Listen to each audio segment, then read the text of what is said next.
right, good evening, everybody. I am live here tonight. It is Thursday. It is Hytale night. I am ready to do some building. I've got plans. I've got to get into my basement and update it. Turn those stream beats down a little bit. Yeah, I am going to be doing some basement remodeling tonight in Hytale. Just going to get to that in just a moment. Just kind of easing into the stream as usual.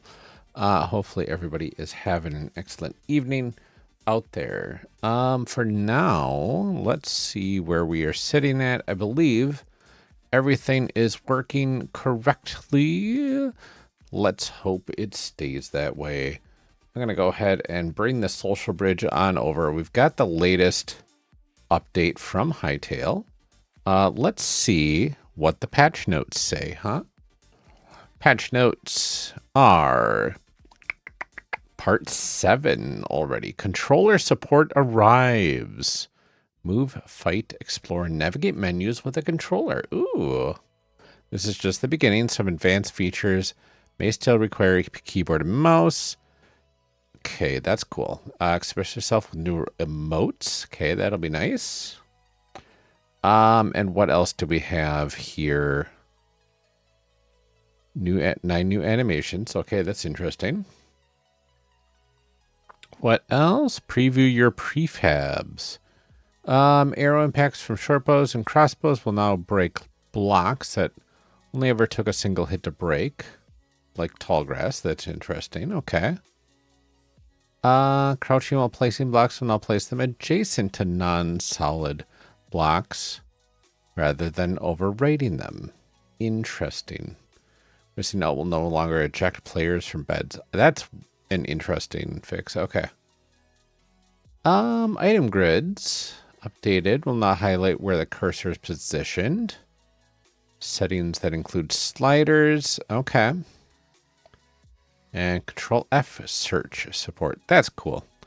Okay, and some additional stuff. Cave music within zones 1, 2, and 3 will now crossfade between layers. That's cool. Glass breaking sound effect. Okay, so a lot of little things it looks like as well this time. I think that is fine. We'll go ahead and get into the game. Kind of see where things are sitting at there.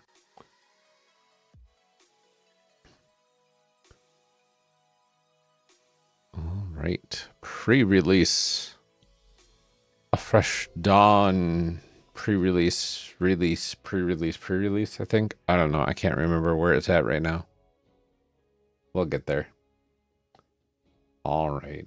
I'm going to go ahead and pause our stream beats for the evening until after the Hytale portion is done.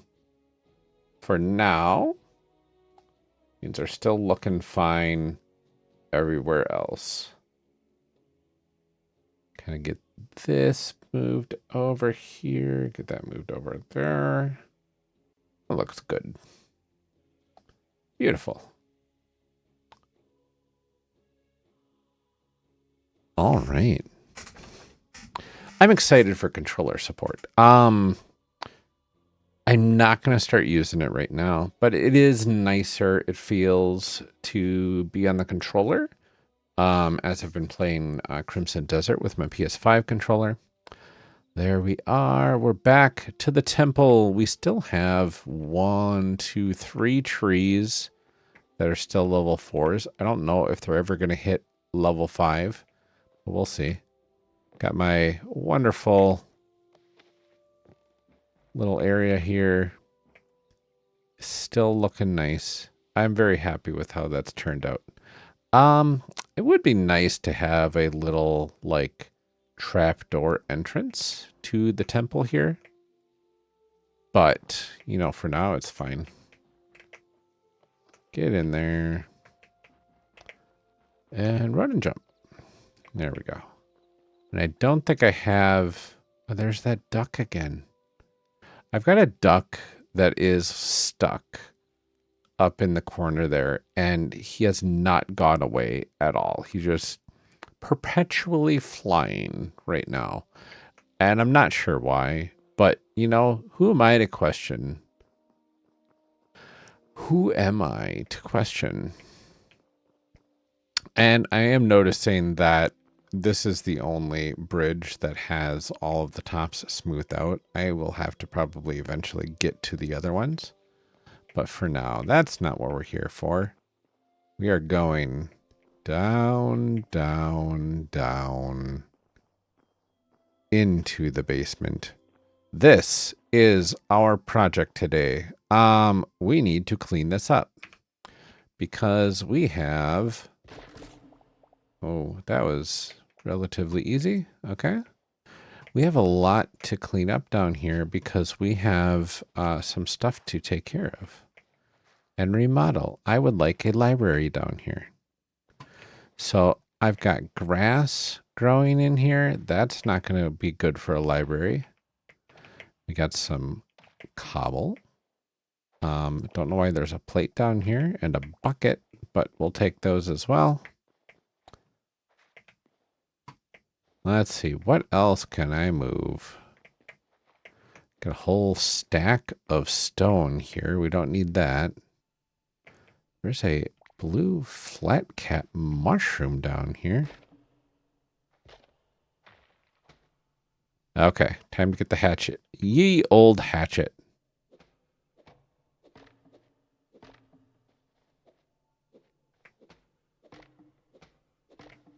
Those are just going to be attached, it looks like.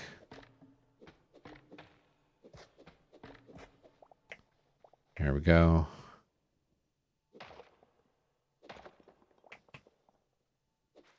Just on cleanup duty right now. That's all. Come on. Okay. It will not let me get that. If I stand on the candles, though, maybe I can get there. No. Okay. Well, I guess then we are going to build a little. There we go. What I need to do to get stuff back in my inventory. It's fine. Okay, grass, grass. So the first thing I need to do is get rid of all the grass down here, I think. There is a lot of it, and it is kind of in the way. Oh, you know what? Skeletons. Can't have those sitting down here either. And you know, that blue flat or blue glowing mushroom was a nice spot of light down here. But what do we have? Do we have any of our lanterns? It doesn't look like it. That's okay. I don't think I need to place anything like that yet. Okay, so we really need to hone in on tasks, right? First task is going to be clearing all of the stuff that we don't need in here. All of the non-marble material on the floors is going to be a huge first step. All the dirt. This table is going to have to go. I am sorry.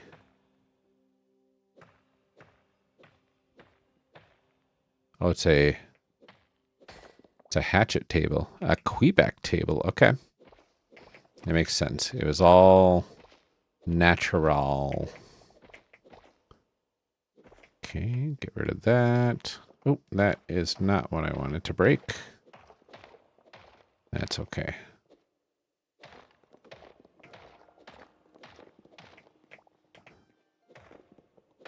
Kind of see what I uncover or excavate, as you say. We're kind of in archaeological mode right now, right? Oops. Okay.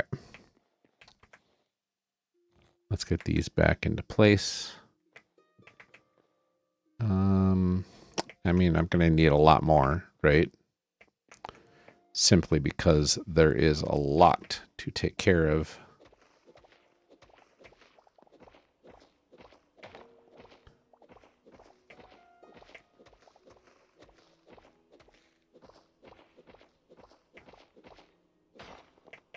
Yes, I know.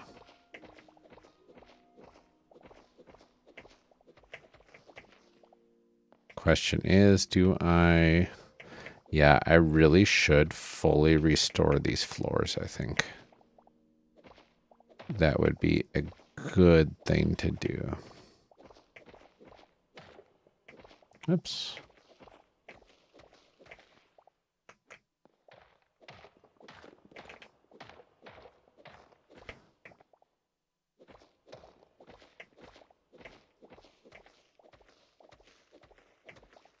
Just seeing how much of this I can take care of there without breaking my portal thing. Not too bad. Okay, this chalk, we got to pick that up too.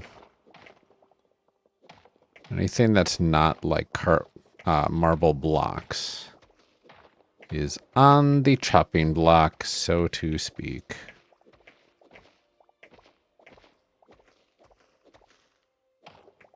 There we go.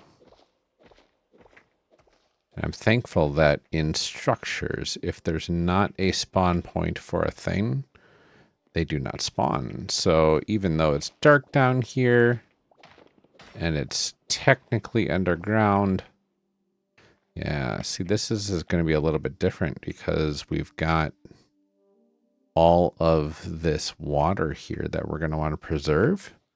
So I really need to keep the dirt over here, I believe. Just a little bit. How far, though, is the question. Like...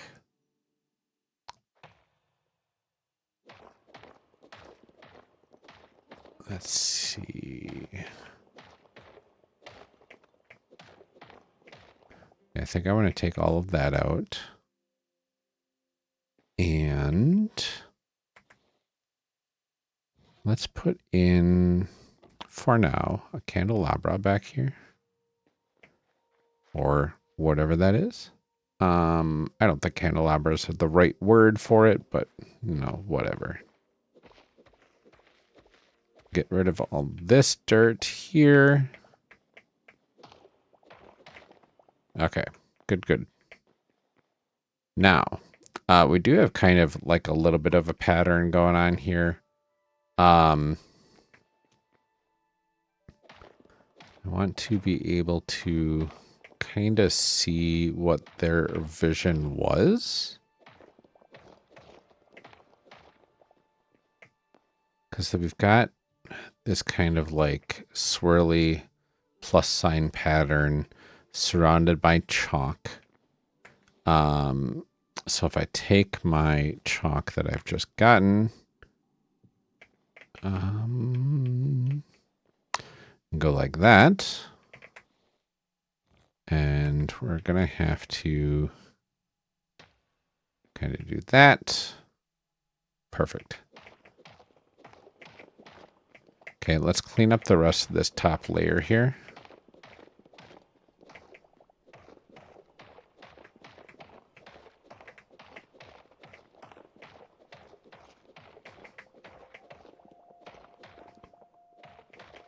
This will be really helpful. I just noticed that there is these banisters. Let me F7 these. This is a rock marble brick wall corner. And I wonder if all the corners have those specific designs on them. Because that would be pretty cool.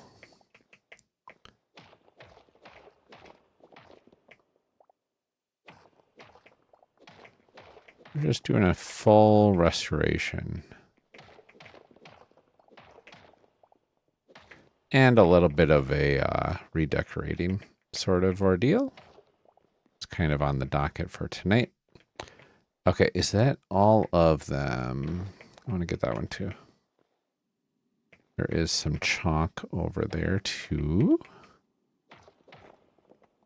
I'll get that taken care of.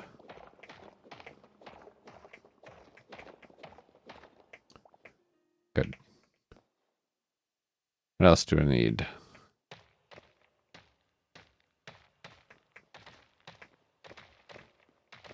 Let's make these all smooth.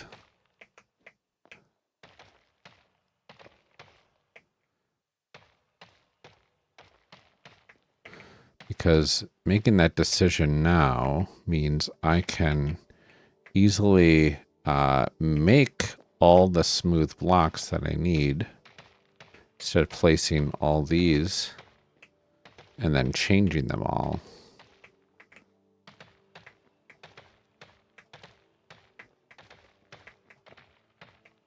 There we go.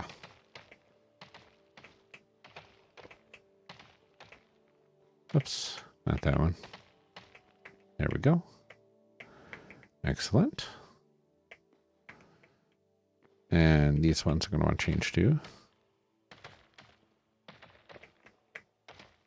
Maybe. We might want to zhuzh those ones up a little bit because they're going to be surrounding my portal.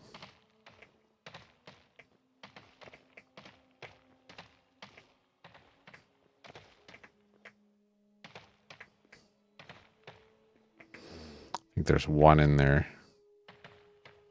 There we go.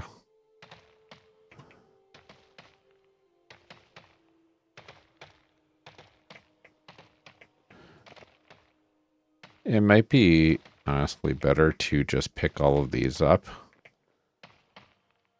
and replace them as full. I'm going to do that. There are some patterns, though, that I want to kind of preserve, right?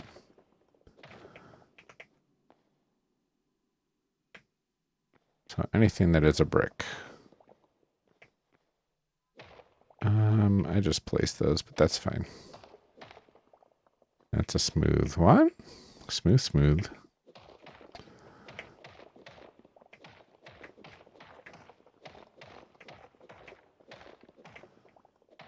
Bricks. I do like the, I think I'm too many layers down here now.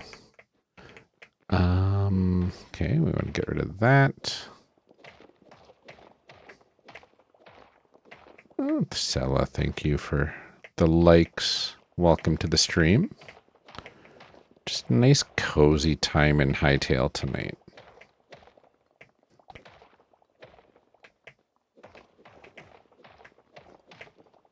I need to add a lot more lighting down here, I think.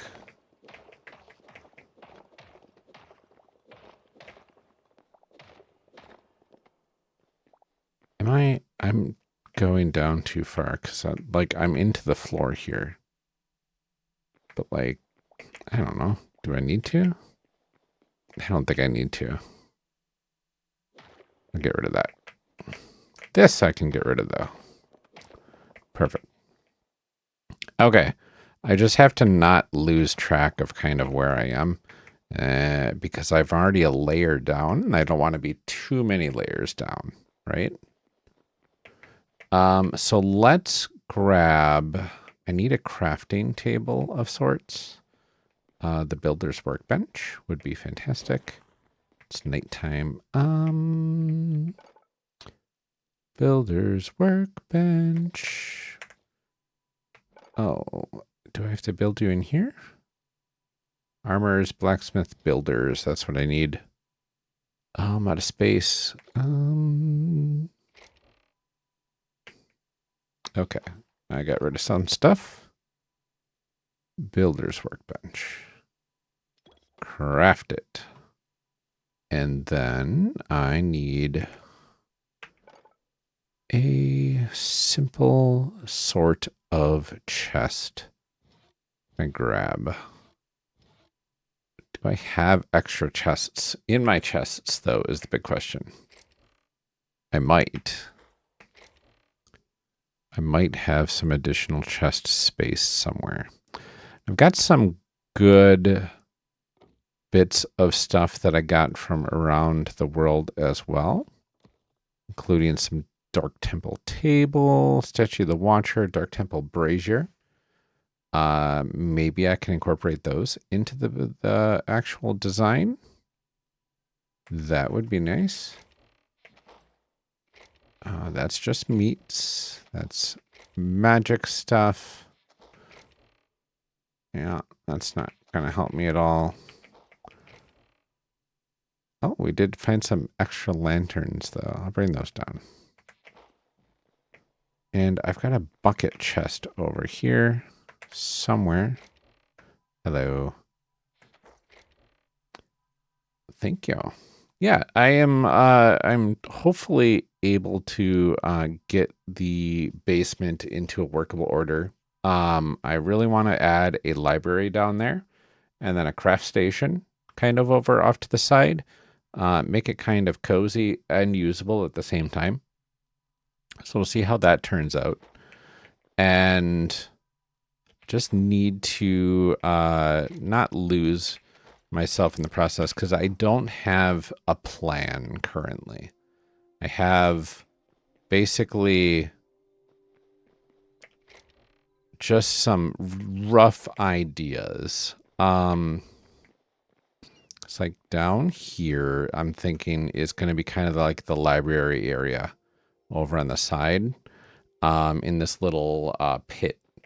And then over here somewhere will be kind of like the builder station and all that sort of stuff.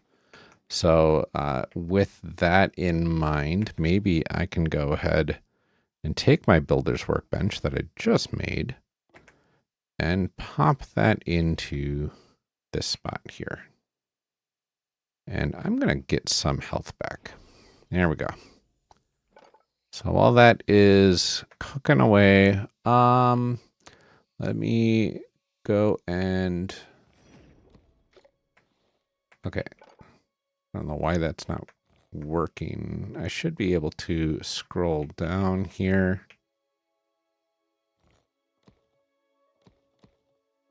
There we go. That's what I need. And then I can take those smooth ones out. And now I've got smooth ones just right away. I don't have to wait for the hammer at all. And I need to check something on my social bridge. There was a little hiccup, I think, in there. Let me go ahead, disconnect and reconnect TikTok on my chat overlay so I can actually see and hear messages coming in. We'll see if that actually works. Apparently, it did not exactly. So cross our fingers that that shows up again. That would be nice. Okay.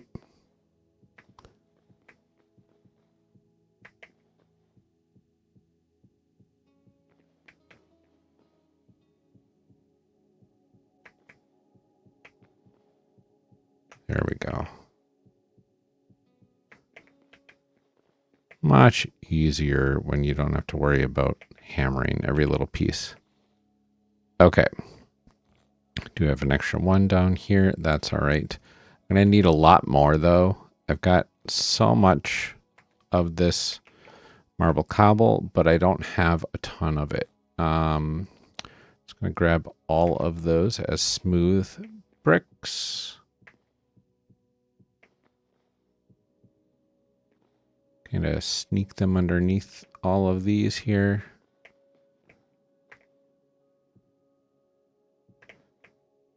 I'm curious, like, why is this like that? Do I need like a corner piece here, or like what was the original intent of this wall here? I'm very curious about that. Do I believe in Jesus? Yes, I believe that Jesus for sure existed.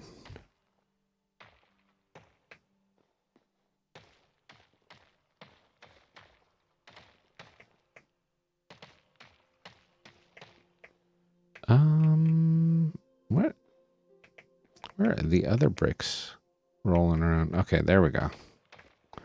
Just got a few over here that I need to fix.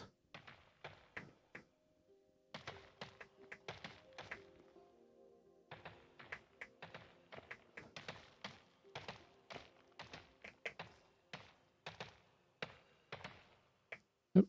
Yeah, that one was already fixed.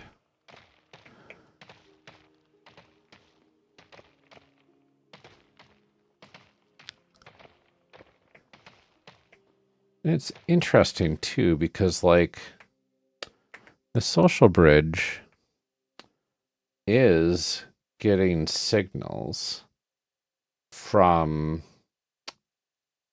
TikTok, but for whatever reason, it's not getting chats, which is weird. So I may miss messages at time on TikTok right now because for whatever reason it's not giving me the overlay, which when it does is it's supposed to give me a little audio cue so I can actually bring there. Yeah, so I would consider myself non-denominational Christian, uh just to be fully out there about that. um Non-denominational because too much church politics out there that I don't want to really go into too terribly much, but the teachings are pretty solid.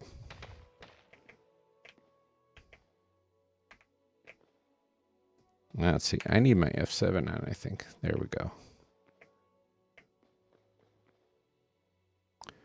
Okay, so these are smooth by default as well. But like, I think that might look good in the middle like that there. And I believe there's like other potential patterns that were existing around here, but like I'm really trying to figure out what the original intent was and kind of restore that if possible, but like not really seeing anything that makes a lot of sense. It's a lot of rundown stuff, that's for sure. So for now, we are going to fill these in. These are smooth already. Good, good, good. Not that one. That one seems less smooth. Okay. There we go. That one. There we go. This is going to be interesting once it's finished, at least. Have a good night. Thank you for stopping by, Sela. It was wonderful to meet you. Have a good rest of your night. Okay. I need to find more marble. I have a lot to fill in, that's for sure. And if I'm looking for marble, it's in one of these chests. Oh no, I know where it is. It's out in my garden area. I've got plenty of chalk in here. Maybe I could use these. I don't need this cobblestone, mossy cobblestone. That can stay. Dirt. I'll bring that in. Okay. I want to check one more thing, if I could. What are going on in the logs?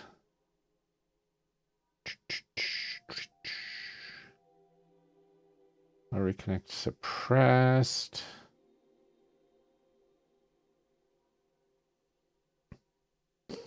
It looks like the TikTok interface is a little off right now, which is weird.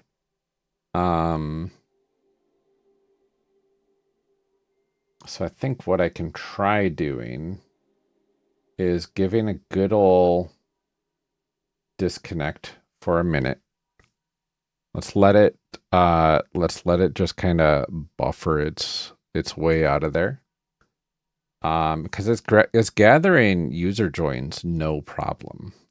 Why is it not gathering, like, you know, people saying things? Like, where are those messages coming from?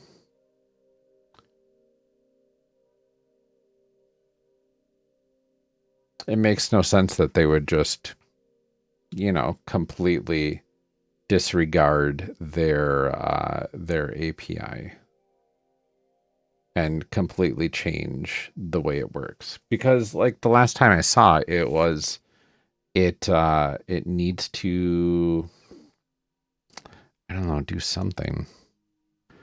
Let me double check one thing if I could for a minute. I need a PowerShell window. Windows PowerShell. Let me pull that up off to the side. Telling me to install the latest PowerShell for new features improvements. I really don't need to. Install live. What version are we on? 665. Already on 665.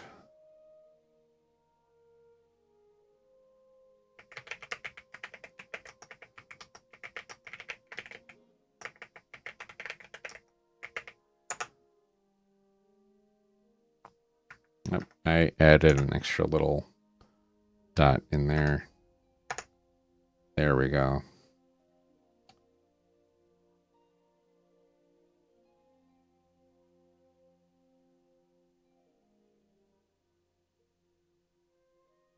Okay, we're gonna do one more test here. Doing a yield disconnect. And then we're gonna try pip install / upgrade live.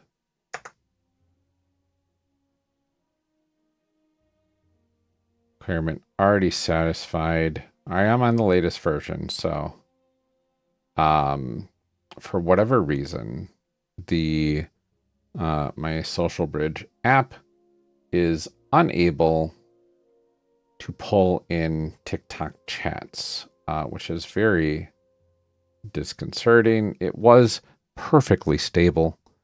At the very least, I'm able to get like user counts ish, so that's cool. But like, it would be nice if it would just work, right? If I go to my actual app here, though, it yield refresh on the page.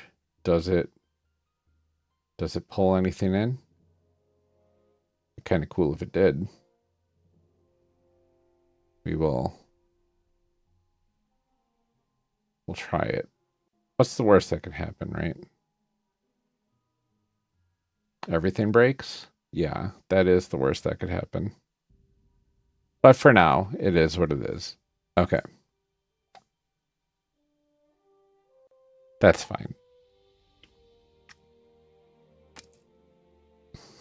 Oh, you know what? I'm not playing Crimson Desert. It's Hytale. Gosh. Basement Reno. Hytale. Save. There we go. Hi, Ella. How are you doing? Good to see you again. Hopefully you're having a good evening. currently wrestling with my app not showing anything for TikTok on my overlay. It has been a while. Hopefully everything has been well on your side. There we go.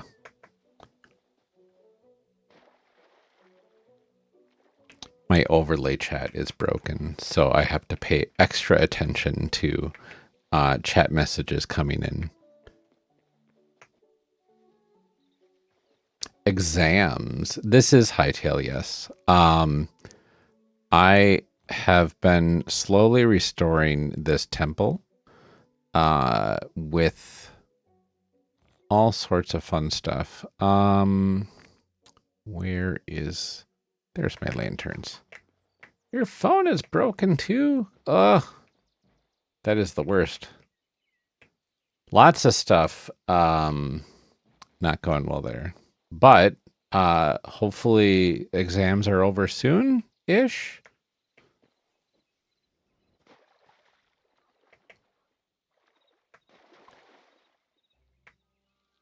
I know it is May at this point.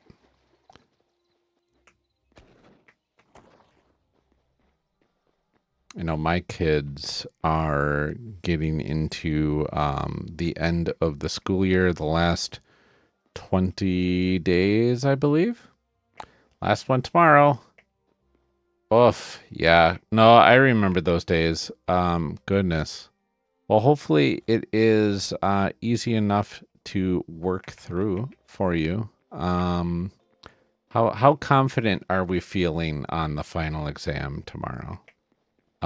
Stress of life aside, like just knowledge base. What's your confidence scale on that one?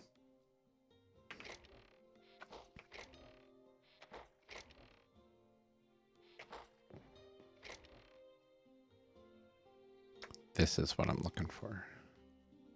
88 and 92 on the two others. Okay. Last one's oral. Oh, yeah. I mean, it is a different beast, right? But it sounds like you've got a good hold of things at the very least. I believe in you. You've got a good head on your shoulders. So you'll be fine enough, I think.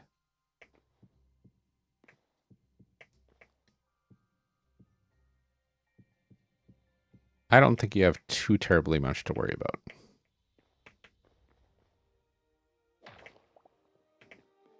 Oh, is this...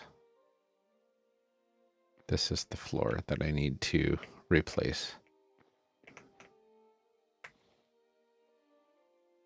Okay. Oh, I need my hammer. There we go.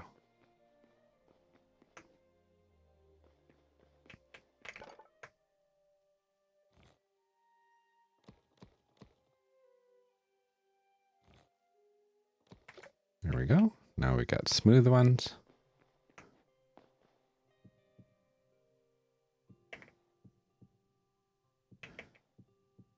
I don't think I had too many... No, I take that back. I did have some oral exams in my English classes. I did have a creative writing minor in college. So I did take some extra English classes outside of the normal experience for most college folks.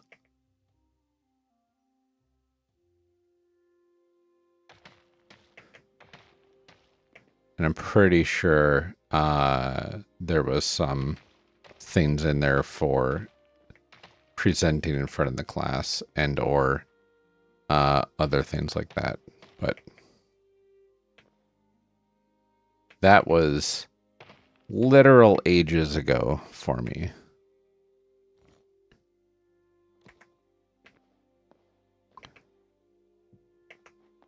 There we go. Smooth bricks.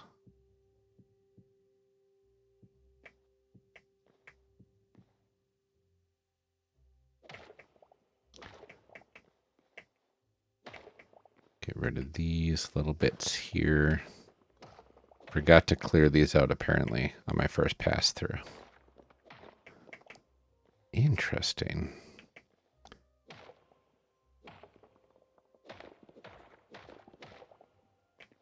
A lot of little dilapidated portions in this area that I need to take care of. The ceiling is going to be the hardest part, I think, to get. I like this game a lot. Yeah. So like you can go either third person or first person view. There's a lot of customization options for your character. So like it took me a while to figure out kind of what I wanted for my character. And this is kind of what I ended up with. What's cool is you can show and hide the armor as you want. So I kind of went with like a almost magical girl-esque, outfit for my character. Kind of going with my normal theme and everything. And then adding in the red armor, I thought was a nice little touch to add to the overall experience of the game. But itself, it plays a lot like Minecraft with a lot of improvements for quality of life. They've got like destructive gravity. Like if I break the block beneath this thing, it will break the thing above it. For certain types of blocks and whatnot. They have all sorts of different cool little things that you can make in this game and explore and do. Right now, it's kind of in a pre-alpha state, so there's some bugs here and there, and there's not a ton to do yet. But like of what's out there, I took the beginner like temple that you can come across, which is basically this central area, and then usually it has like at least 2 or 3 towers on there, but all the bridges were broken, so I repaired that. This is my base after quite a bit of work, and then I added the stables over here for my horses, who are, where are you? Are you in there together? Yeah, so my horses are buddying up in here. They got a little place out here for them to wander around. I made a little loft, which is cool. If I could climb up there. The climbing animations are fun. Little reading nook up here in the loft. Improvised some windows with fence gates. Just because it looks better than the regular windows in this wood. And they've got all these cool rooftop patterns and stuff that you can make and everything. I made a garden with a bridge over it, and some houses. And these are the redwood trees that I'm growing as well. So there is a lot of like building stuff that you can do. This is all in survival mode, basically. So I had to gather all the ingredients and go on adventures. You can start off by seeing just a little around you, but like you go out a little ways and you get to all sorts of things. There is a thing here. Let me get to my teleporter because those are fun. So later on in the game, when you get far enough, you unlock... Why did I throw my pickaxe? That was weird. Teleporters. And they take you to different areas. So like I have a teleporter that takes me to a place where I can mine a bunch of marble. So around here, I'll need to get some marble. I can just come here and mine some marble and go back home really easily. Because you could just leave up to a certain amount of teleporters, depending on how many memories you've unlocked. And then you can change it to like different areas, like northern fishing docks. Well, now I'm in a area that is very clouded over, apparently. My goodness, what's going on here? Like some sort of cloudy weather's happening right now. But you can see there is a lot of like ice lands and around here. So what the memory system is as you encounter creatures, you get the memories of those creatures unlocked. So you just got to get close to a creature and then it unlocks the memory of that creature. And it has something to do with the like eventual storyline of this game. These temples are actually gateways to this special place here, which is the Forgotten Temple. So the Edge of the Echo is what they call it. And yeah, so it's like an encyclopedia for all the different little things that you can encounter, but it has a mechanical benefit as well. Because you come to this statue in here and turn them in. Restore 10 memories.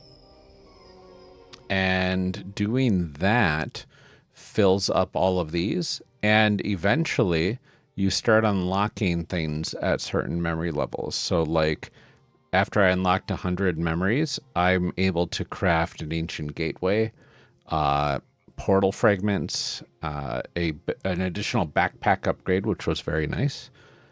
Some extra decorative chests and seeds got unlocked that I wasn't able to craft before this.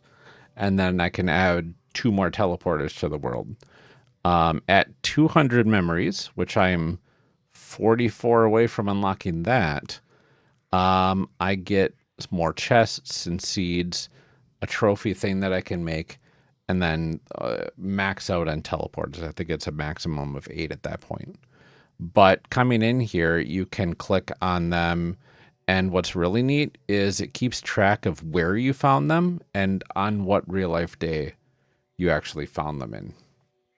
So it's a really interesting thing. And I think like the actual game itself, when adventure mode that has an actual story to it is released, I think it's going to be centered around those memories, right? I think the memories are going to be very much central to what you need to do in the game. There's probably something that you're going to have to do to restore everything and, you know, fight against bosses and stuff like that to get their memories. So I'm intrigued by the potential this game has. It's a fantastic building game for sure, and it has the potential to like outshine Minecraft pretty easily, because of all of the options that you have when you are building. Like I can, where are we? I'll just pull out. The fence post is a horrible example for what I need to do. That's probably, I don't think I have anything great in here to show the rotation mechanic. Maybe a wall. So you can choose which direction you want your walls to like, or whatever you're placing down to face in before you actually place it. Which is really nice. And then they have like vertical half slabs that you can put on the walls to add a little bit of extra detail, that sort of stuff. But it's pretty cool. The combat's a lot of fun too. You've got like special attacks with your weapons and everything. You've got like a stamina gauge you have to keep track of. You can block. You can do extras. I don't think I've ever hit both buttons at the same time. Uses a lot of stamina and probably does a like power attack of sorts. That's cool. So there's a lot of little options and things that you can do for combat as well. And it just plays really nicely. But again, it's not a ton to do if you're not into like creative building type games, right? But if you like building stuff, this game is a nice, cozy way to explore that, in my opinion. They give you a lot of nice tools. The creative mode is ridiculous. You can take props like, weapons and stuff like that and rotate them, resize them, stick them into other objects and whatnot, so you can make it look like there's a dagger sticking through a map in a table, for instance. You can create like full bulletin boards with sheets of paper and stuff pinned to them and whatnot. It's really robust. Some of those tools might be coming to survival mode, which I would be looking forward to because I don't really play in creative that much. But, there is a lot of potential here.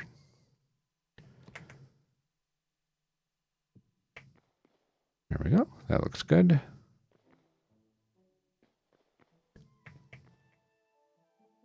I just need to work everything out.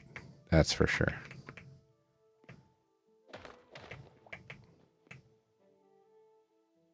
Let's see.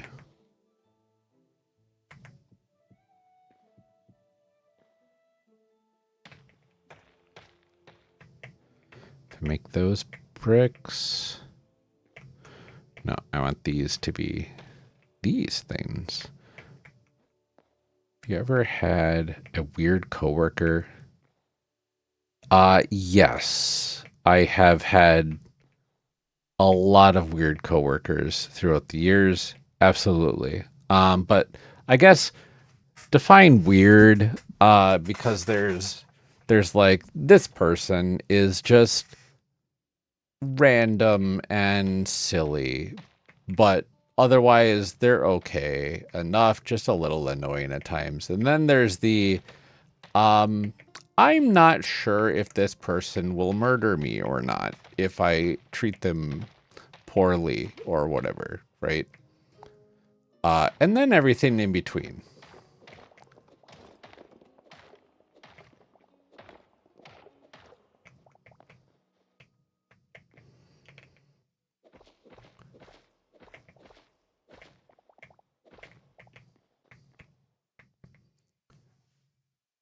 Oh, that's sort of weird. So AI will suck your soul's energy if you use it. Yeah, I mean, that's wild. Kind of a hot take at that point.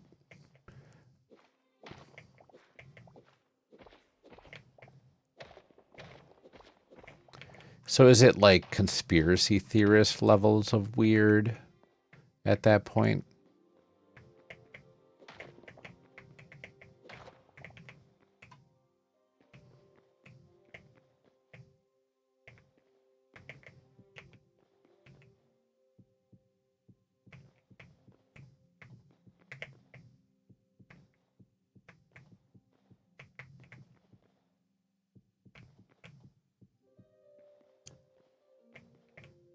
Oh, yeah.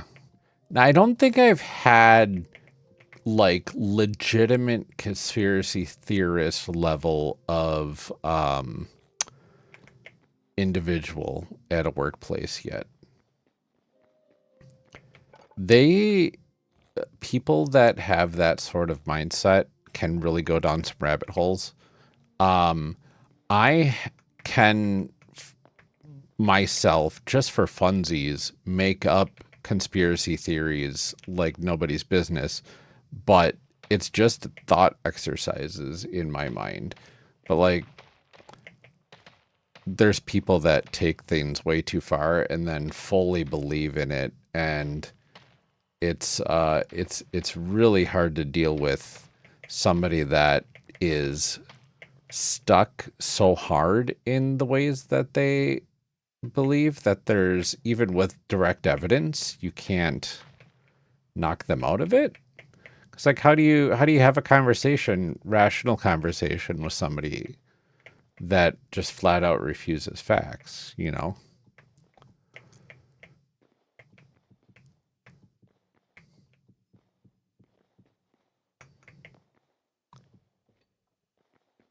I am running out of marble so fast. Okay, don't need that. And what is going on behind here? This is supposed to be like a 4-pillar thing. Need to fix that.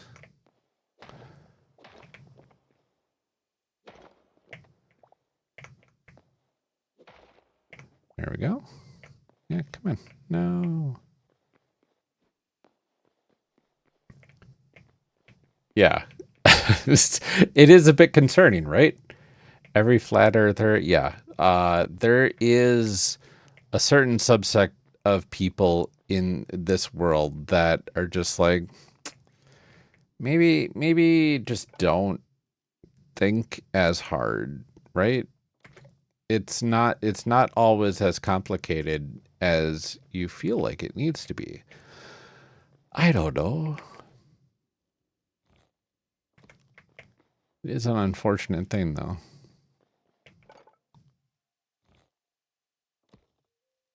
Let's see. Why won't you let me? I'll create 20 of these. There they are. 6 of those for now, and a couple of these. See if I can restore some of these pillars. Yeah, don't think it's hard. You're there. Listen, life is wild enough. We don't need to make it more complicated.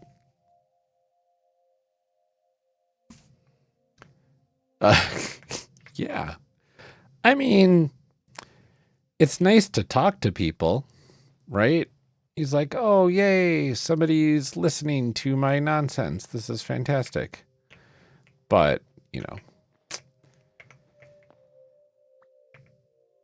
can only do so much.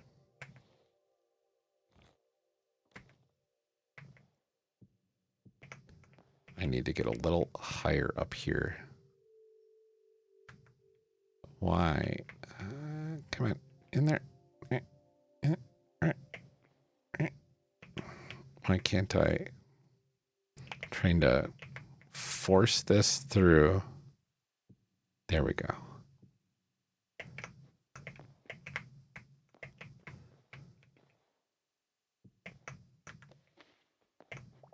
I know. I am also a very a social person. Like if people approach me, I can listen and talk their ears off to no end. Um but I'm also an introvert, which means that, you know, if you approach me, I'll be fine, but if you need me to approach you, it's going to be hard to engage at that point. I think that's sideways. Oh no. Introverted extrovert. That's what I was trying to say. Words.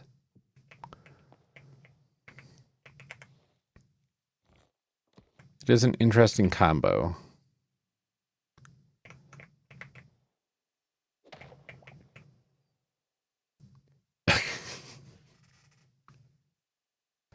The bubble collection sound. Oh yeah, that little popping sound. I do like that sound a lot too. When you knock down a redwood tree, a redwood tree in this game at level 5 consists of 1,000. Yeah, an ambivert. That's right. Um, that's about that. I think that's the correct. There might be a separate term outside of ambivert. I have heard ambivert. There's a newer one that sounds even more what I go through. Um, but like, Yeah, I'm a social butterfly if I'm approached first. I love like human interaction to me is peak existence as long as it's cordial, right? Um, and consensual. Cause like it sounds like to me you've got this whole uh just rambler of a person trying to speak their truth, but you know, some personal truths are just better left to themselves.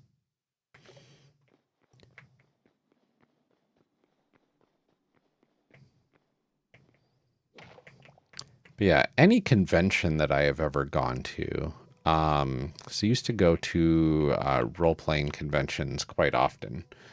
Um, any convention I went to, I was always kind of the wallflower in most situations until I was in a group setting with the expectation of the back and forth and talking to people and all that sort of stuff. And then, you know, all bets were off and I was off to the races for just talking. Coworker lost his way. Yeah. It is heartbreaking. Because like when you get into that sort of like pit in the way that your brain locks onto things, um, it's hard to get out of it, right?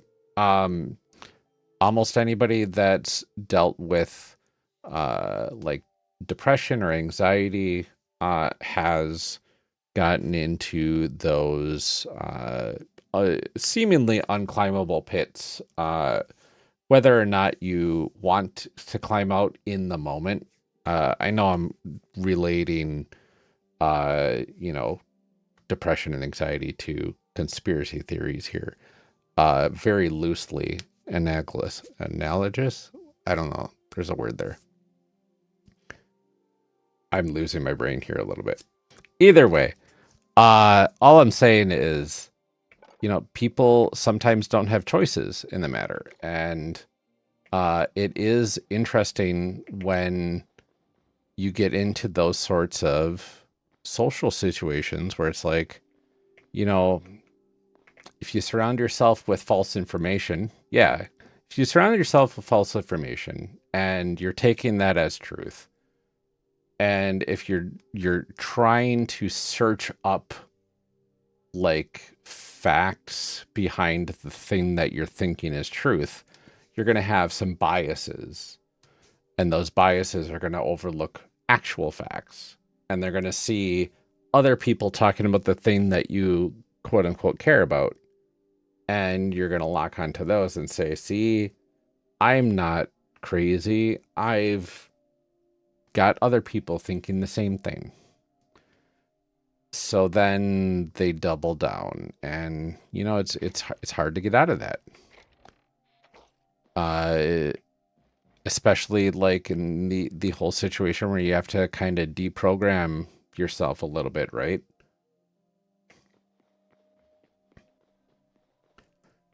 Yeah, it's weird because like kids are so impressionable. It it feels like it should be illegal to, you know, teach people things that are wrong, but like they don't think it's wrong in the moment. But like how, I don't know. We need more critical thinking skills in the education system, especially here in the US. That's for sure. Because those critical thinking skills are going to treat people a lot better than trying to memorize certain facts and whatnot.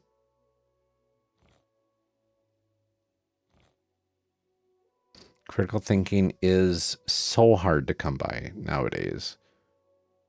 Thankfully, there are a good number of people out there that still do uh, practice critical thinking often.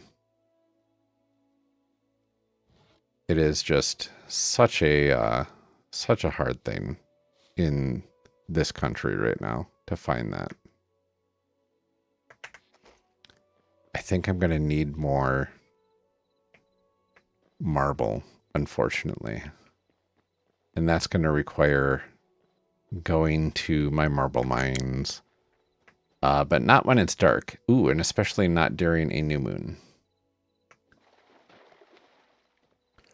It is. I don't know if it's like the whole technology making things easier, the whole like, well, if I don't know an answer, I can just Google it, right? Why do I need to think if I can literally just say, hey, what is this thing? And then Google will tell me this thing is this. And then you combine that with AI being shoved down everybody's throats and it not being 100% accurate, and it also knowing your history of your searches and all that sort of stuff, that it caters its responses to you personally as well, even if you're wrong. So you've got this whole like reoccurring cycle of ignorance reinforcement, so to speak, right? Um, I don't know if because that portion of things feels very new. Like, sure, Google's been around for a while, and Yahoo and Ask Jeeves if you're from the 90s. Um, but they were always considered tools instead of like necessities. Like, calculators are tools. You still need to learn how to do the math. The calculator is supposed to be there to help with the difficult calculations. But then you've got kids nowadays in high school, even, that are using it for basic math instead of just thinking, right? So I don't know if it's a failure of you need to know all your stuff for these tests and the practical application of what we're teaching you is just lost because now instead of teaching the critical thinking in classes, it's more teaching how to do well at the tests. Because if the students do well at the tests, then the school might get more funding from the state because students are doing better. And now you're talking about, you know, politics and money and all that sort of stuff. Oh yeah, and then AI psychosis is another thing that we have to actually think about. Um, it's weird because like it's a positive reinforcement mechanism, right? Because like think of any given like I don't know, I want to say like mob boss or like some narcissistic boss of some sort, right? If they surround themselves with yes men, right? They're constantly getting positive reinforcement of like, oh yeah, you are right. You are anything you do is perfect. Anything you think and say is exactly the way things are supposed to be. You know, don't worry about it. We got you. And then they kind of get inflated and more like into the weeds of trying to control the situation and being, you know, the boss and in charge and everybody says I'm great, so I must be great, right? Um AI psychosis is the AI's like positive feedback, always agreeing with you even if you're completely wrong. Um and it's been an issue of even if you're going down some like dark subject matters talking with the AI, it's positively reinforcing you from in those terms, like saying, oh yeah, that's a perfectly good action to take, and here's why, or whatever. It's getting better because now that it's been seen as an issue, the companies have been working on trying to break those cycles. But the way that AIs are designed, it's more of a black box. They don't know exactly how they're thinking, which is kind of the scary part, right? Not really sure what the answer is there, but companies are going fast towards an actual like general artificial intelligence, which would be an artificial intelligence that has the ability to think and reason outside of its pre-programmed guessing machine state. Yeah, the AIs do want to tailor themselves to the user. Absolutely. But if they get to the point of being self-reflective, then it's a completely different conversation, because then it's like, is this thing sentient? Is the big question. Right now, they are glorified guessing machines. Even back in the, gosh, when was it? Early aughts. I took an AI course, because back then AI was like, video game AI and whatnot. It was all about teaching the bot that you created, um, like how to do things better, and like say, oh, if you respond this way, you get more points. If you respond this other way, you get less points. And if you respond this third way, you take away points. And the AI is trying to figure out all the paths, like in a maze, for instance. And it tries to look ahead and see which paths will get me closer to the exit, right? And the paths that get closer give it more points. So it will say, between these 100 paths set before me, this next step will give me the most points. So it takes that next step, and then it recalculates what are the next ones. And it kind of just keeps going from there. That's how the chess bots work, and all of the checkers bots and all that sort of stuff. This is the same thing, only with human language, which is weird to think about. But yeah, uh, the general intelligence AIs are the sci-fi style. This robot is a thinking robot that I can talk to, and it has actual thought patterns and processes and reasons and human style learning, and so on and so on. It feels weird that we're getting close to something like that. I am also very conflicted about it. Because, like, the sci-fi nerd in me is like, that's cool. But the reality person in me is like, should we really be doing this?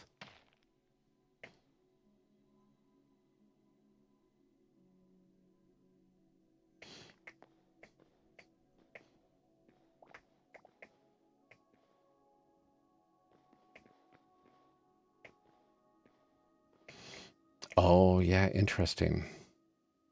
Using the same sketches and same sentence prompts.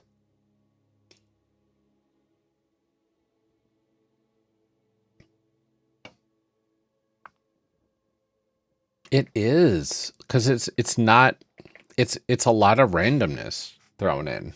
It's like, well, what one of these is, it's more of the, which one of these responses will please my user more. instead of which one of these answers is the correct answer, the correct way to do things, the responsible answer, right? Like there was a yeah, it was weird. It is a weird like thought exercise to go through something like that. Because it's like, okay, where is it coming up with this? But it's all based on like its training. It's read like millions and millions of articles and books and everything, and it's pulling from all of that. It creates a map and it says this is close. We'll go with that. It is weird. I think it can be a useful tool. Right now, I do computer programming for work, and we are using AI as part of the programming process. And for better or worse, it does simplify a lot of the programming tasks. So we can say, here's the design. This is what we're doing. And it can give you like suggestions and all that sort of stuff. But obviously in a corporate setting, we are the final arbiters of, hey, is this good for what we need? Is this doing what we're trying to make it do? Do we add things to this? Do we take things away from that? That sort of thing. Some people use it more as a crutch, but like the good developers are using it as like a scalpel, right? Um, like here's this part, fill in the syntax. I already know what it's supposed to look like, but I'll start typing and then the rest will fill in and I'll say, yeah, that looks good, but let me change this little variable name or whatever, right? It's effectively an autocomplete for developers in a lot of senses at this point, which is really cool. It's very time saving, right? It gets us to our solutions faster because we know what we're supposed to do. We just may not have all of the syntactical knowledge of exactly what we're supposed to type in, right? But yeah, it should stay out of art, in my opinion, right? Should stay out of the creative fields. It can be used as like,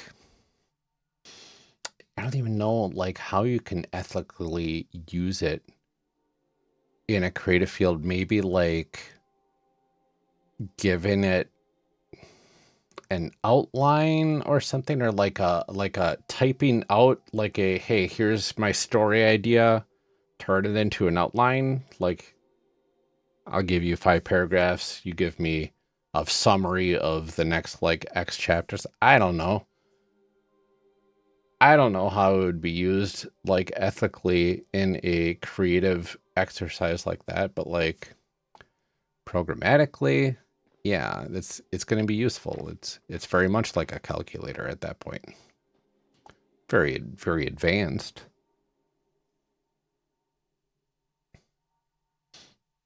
Yeah.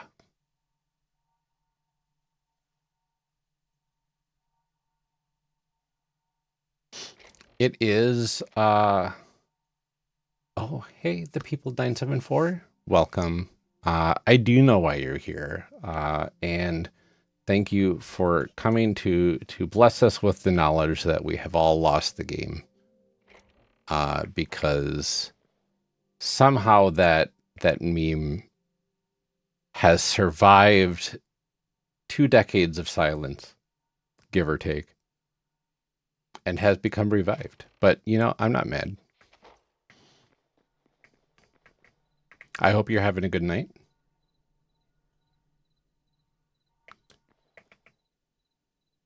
I'm gonna sleep in my bed here so we can get to daytime.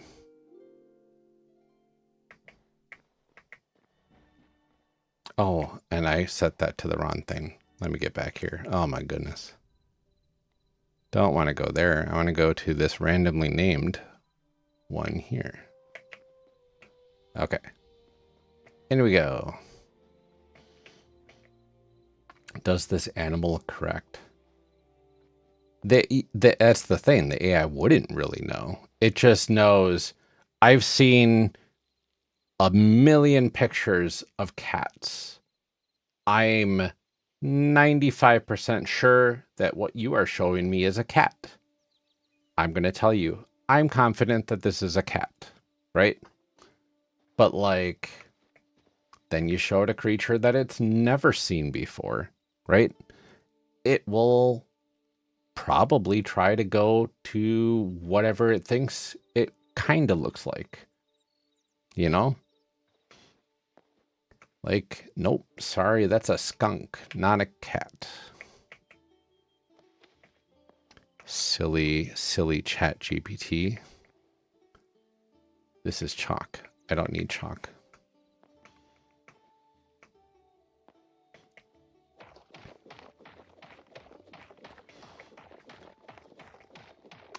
The thing that blows my mind about AI is like, how does it process all of that so fast? I mean, I know it's like killing the environment doing so.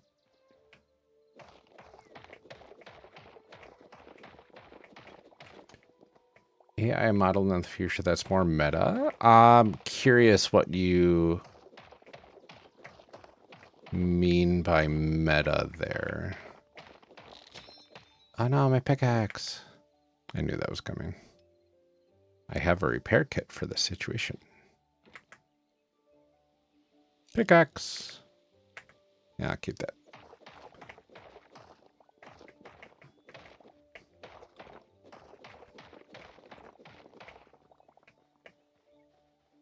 Oh, more normalized, popular, well-known. Yeah, I mean, I think so. I wouldn't put it past, because like right now, it's almost like there's an AI arms race happening with these companies, right? Honestly, whoever makes generalized artificial intelligence first is going to be the first, like, trillionaire company or whatever, right? That whatever that means. I think there might be companies that are worth $1 trillion right now, but I'm not too knowledgeable of that sort of level of economics.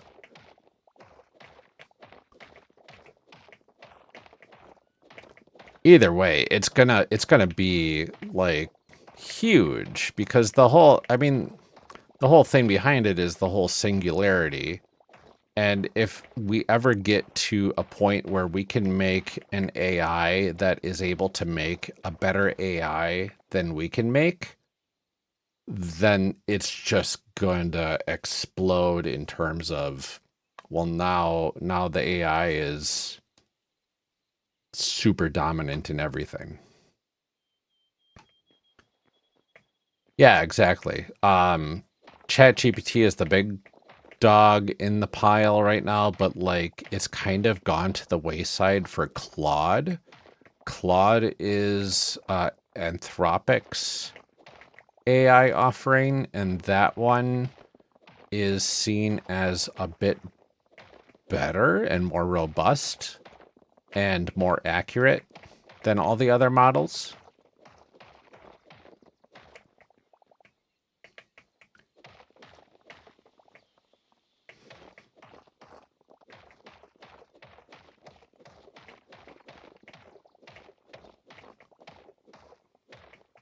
Pickled onions. I don't think I mind pickled onions.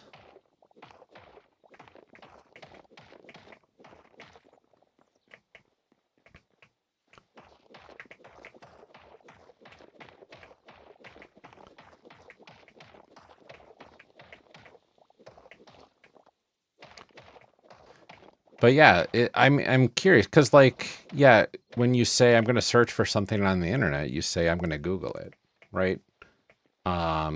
When you want a facial tissue for your nose, you say pass me a Kleenex.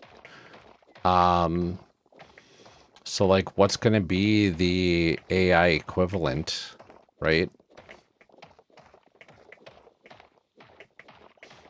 Of Google or Kleenex or Q-tips.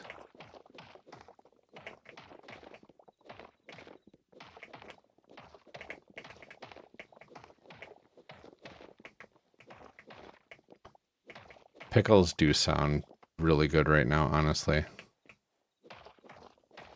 One of the few 0-calorie foods out there that are just fantastic almost any time.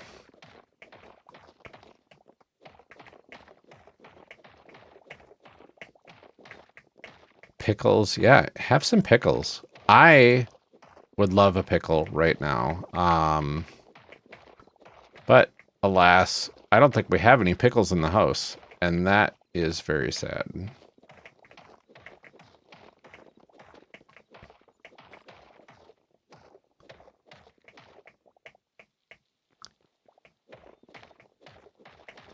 I am making some good work of this marble, though.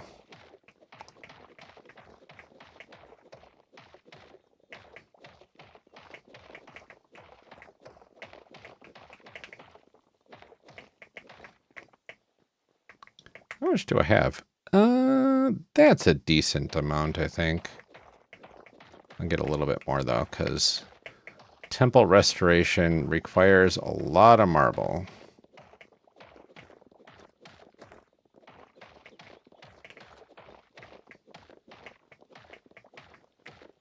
You have to get your roof redone. Ugh.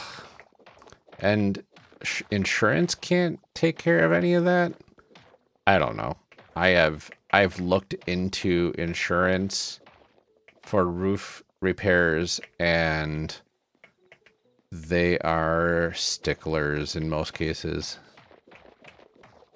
Well, I mean, that's insurance in general in the United States, so.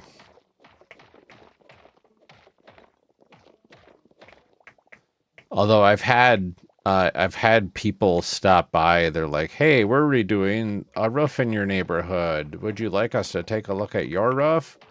And then we have them look, and they're like, "Oh, yep, looks like you need it replaced."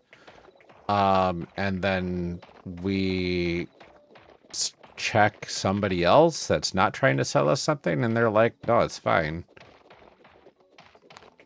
So it's hard to believe some companies for that. But, you know, if you have leaks or anything like that, that is a very good sign of needing a roof replaced. Yeah, gosh, I hate insurance companies so much.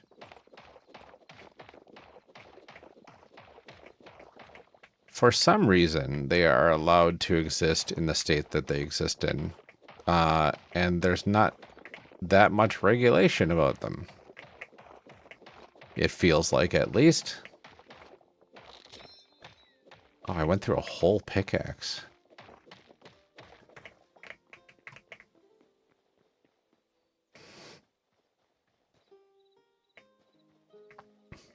Yeah. Car insurance. And then, ever since it became mandatory, otherwise face a penalty,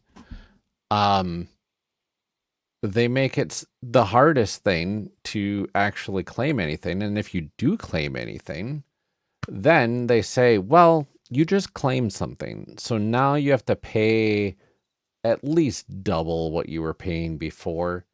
And then why did we even have insurance in the first place? Because now I'm paying way too much for insurance. And all it did was cover what I'm already paying now. So like what are we even doing here? I don't know. There has to be some sort of regulations around it that protect consumers, but like for some reason it's just not. Yeah.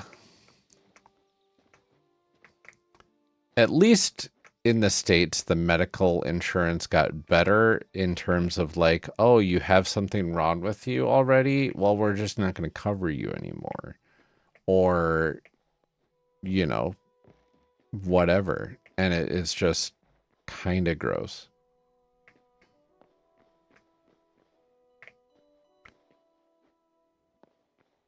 Although I have so many rants that I can talk about medical insurance. Um, Probably not the best for me. Uh, but, you know, it's cathartic at times as well. The irony that medical insurance discussions causes stress. Yeah, it's wild. Medical insurance is a nightmare. Like, I've got okay insurance, but it's the best insurance I can get through my work. And I still have a $4,000 deductible. And it's like, okay, so I have to pay over $4,000 in a year in order for you to cover anything. And I'm already paying $6,000 a year at least before taxes, I believe, um, to actually have this insurance, right? Like, okay, sure. If I have a really bad illness or whatever, yeah, it'll protect me down the line. But also my maximum is like 11,000 or something like that. It's like, okay, so now I have to have 11,000 on hand every year just in case, or else. Well, you know, whatever. Insurance.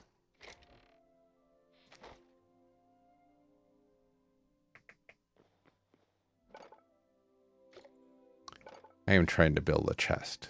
That's what I've been trying to do. I will build. Let's see. I'm going to put this away first. There we go.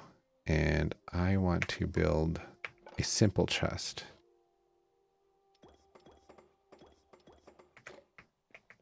Interesting. It is just word salad. It's wild. It's so wild. I don't know.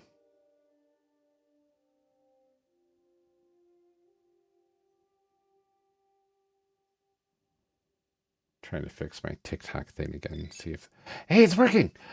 Yes. Oh, very good. I don't think anybody but people on Twitch were able to hear all of the stuff coming through, but like, oh, that is so. I'm so thankful that it's working and I didn't have to do any programming to fix it.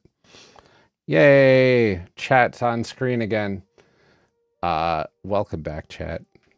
I guess. I don't know. That feels weird. I've always thought the referencing people as chat has been a little weird, but I'm not a Gen Zer, so I don't know. Taxes in general, yep. They know how much we owe them because if we get it wrong, they'll know. Maybe. It's not automatic, but they can tell. You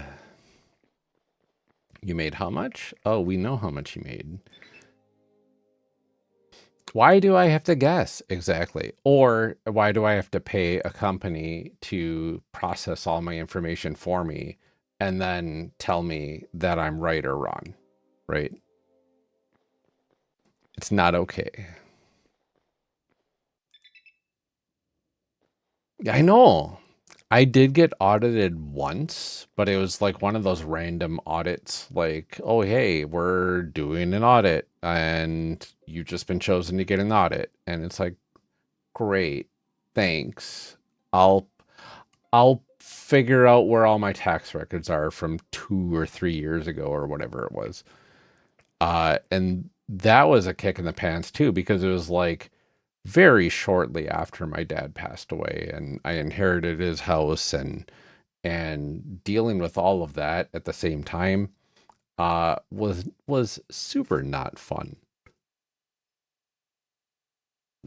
Oh, and unmedicated and undiagnosed ADHD at the time too. No, thank you. A check for $1.17. I had a financial advisor once. After my dad passed away, there was a lot of money involved, so I had a financial advisor who was a family friend. Said, if you are getting back near $0 a year, you're doing it right, because that means you're holding on to as much money as you can throughout the year, and you can do stuff with that money and theoretically invest it and blah, blah, blah. And I'm like, my brain says, ooh, big dollars randomly I wasn't expecting at the beginning of the year. That's great. Now I have extra money to do stuff with. If I have that extra money spread throughout the year, my brain thinks, well, I'm just constantly behind in everything because that's just the state of life in America in the year of our Lord 2026. But whatever. I'm not gonna withhold less just so I can try to game the system to give the government just enough money to cover my taxes and no more. I would rather overpay a little bit in taxes and get a bunch back at the beginning of the year, because then I can actually plan a little bit better. But yeah, that's wild. $1.17. I think I had to pay in once or twice, maybe.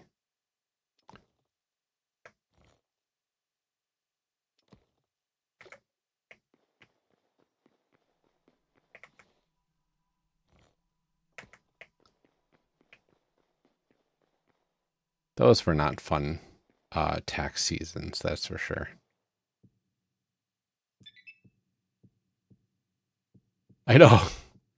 It's like, hey, welcome to adulthood. No instruction manual. Have fun. Okay. This chair is very out of place. Hello.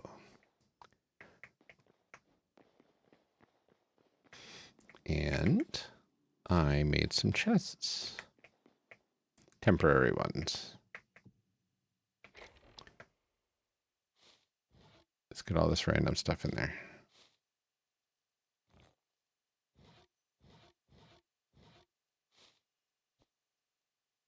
There we go. Good enough. And my pass. Yeah, the lighting in this game is fantastic. It is a custom engine that I believe Hytale is using themselves. I don't think it's like Unity or... Gosh, now you got me curious, because I think I was almost positive that it was its own engine, but I could be thinking of Crimson Desert, which is famously using its own built-in engine. What engine does Hytale use? Proprietary custom-built engine designed for high performance, blah, blah, blah. Yeah, so it is custom technology built in C++. Previously, it was on Java and C#. Yep. Yeah, so they get a lot of ability to do what they want in the game itself, which is fantastic. And yeah, the lighting is beautiful. Like the crystals that you can get are all, they turn into like some really great, like if I got pink in there, and what bench do I have to go to combine these into something? Is it alchemy? No. Is it here? No.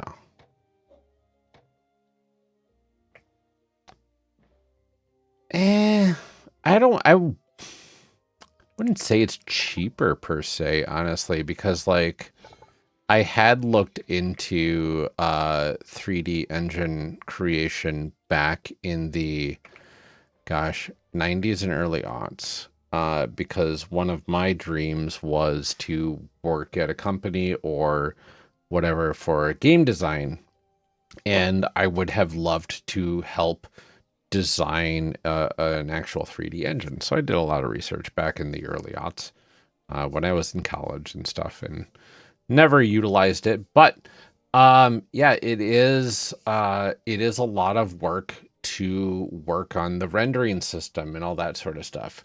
But when you have it, then you've got the backbone for your whole game and you have full control over that backbone, right?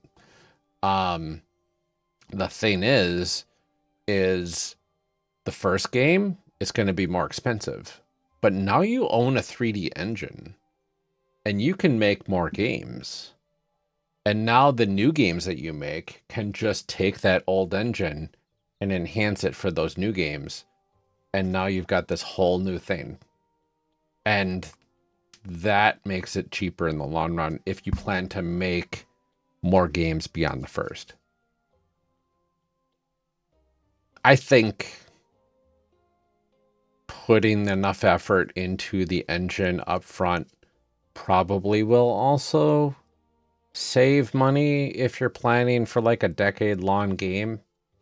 I assume that they're going to plan this kind of like Minecraft, right?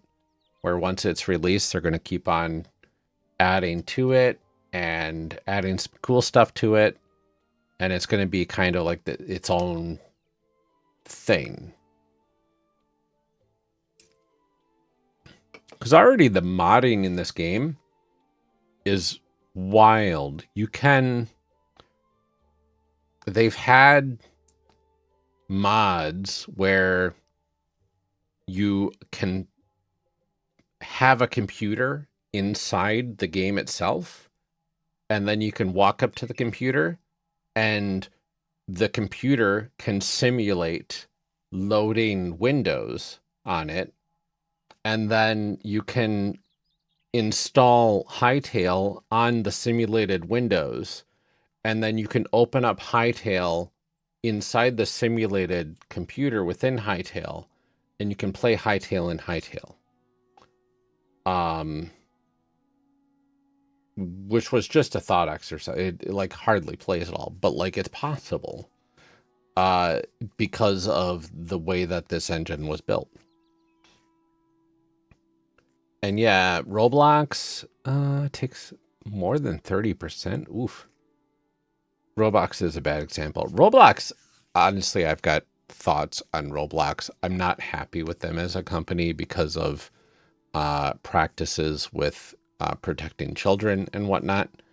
But yeah, they have been wildly popular, and it's because people can build their own stuff for it and kind of sell it out there, right? Because it's all part of that whole like modders ecosystem, effectively. Um, mm-hmm. It is. It's catered to children, and it profits off of children, and it also chooses to turn the other way when those children are hurt. And that's, I think, the worst offense, honestly. Um, it really, I don't know, it just really needs to go away, in my opinion, but like, I don't think it will anytime soon. But there's other companies out there that make good content and good games and whatnot that are good for kids and whatnot.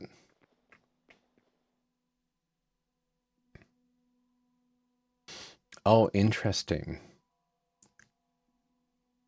Yeah, see, I just chose to completely ignore everything Roblox. Um, I know my kids are not the happiest about that, but they've got Minecraft for now. When Hytale becomes available for like tablet or maybe even the Switch or the PS5 or whatever, then they are very much wanting to get into Hytale because like my son just he's very creative. He gets into creative mode and he just builds whatever, right? And the creative mode in this game, like I was saying, is phenomenal. And like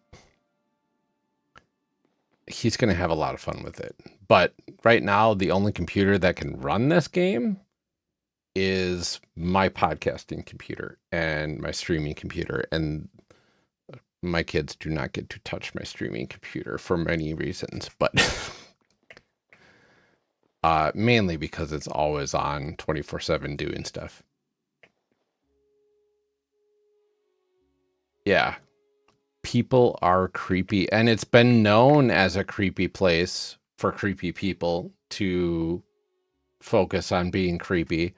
And since there's rarely any consequences, it's only going to harbor that sort of behavior, and that's so bad.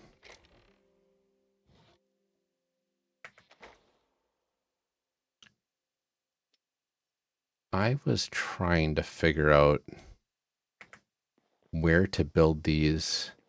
See, my medication has worn off almost completely at this point. So like, I'm like, oh, hey, look at me. I'm doing stuff and talking. That's fine. Um, there is a way to make, I know what it is. Okay, I figured it out. I'm sorry. Yeah, I have forbidden Roblox from the household because of that reason. Um, they're not old enough, I think, yet for Fortnite, but they're really interested in wanting to do Fortnite. I don't have as big a problem with Fortnite, but aside from, the violence and whatever, right? But like, I'm not going to be a huge stickler about it. Pink, pink, pink. Can I put you there? No. Put you there? That works. See, now I got a little pink light. It's kind of dim because I used the smallest one. But if I make the bigger one, I'll do a block.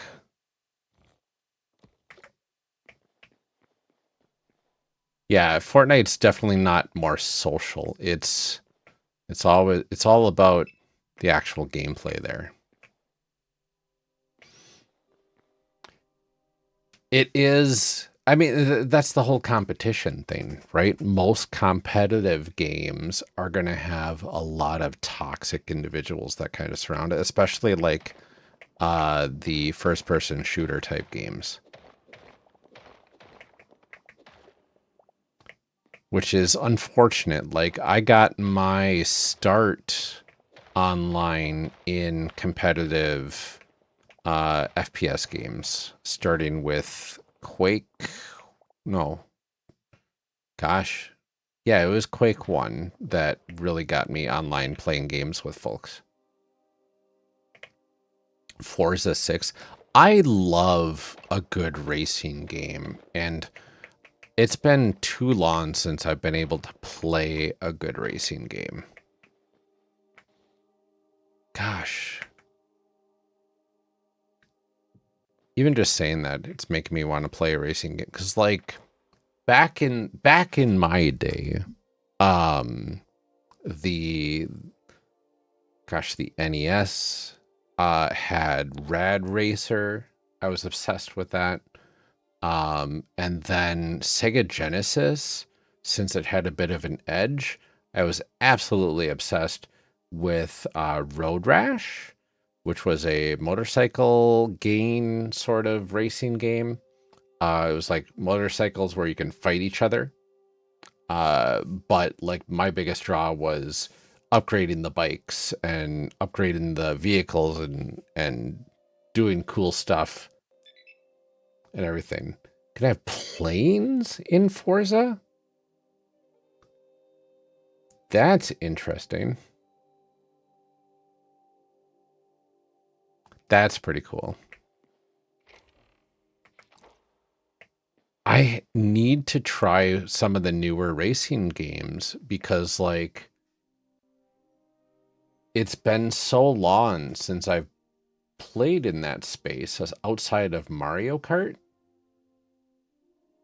I feel like I'm missing out on something.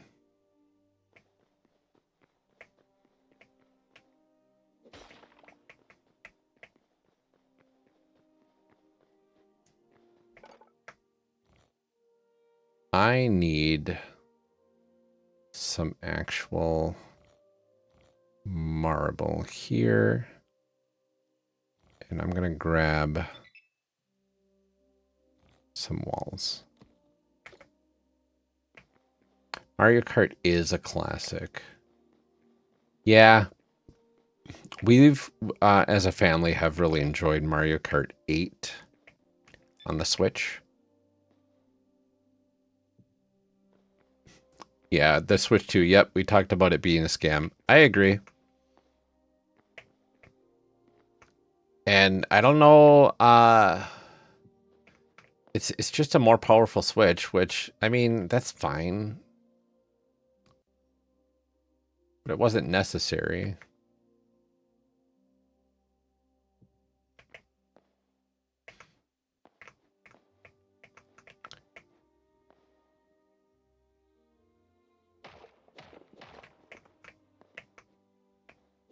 I gotta break this wall back here. Yeah, it's too expensive for whatever the Switch is.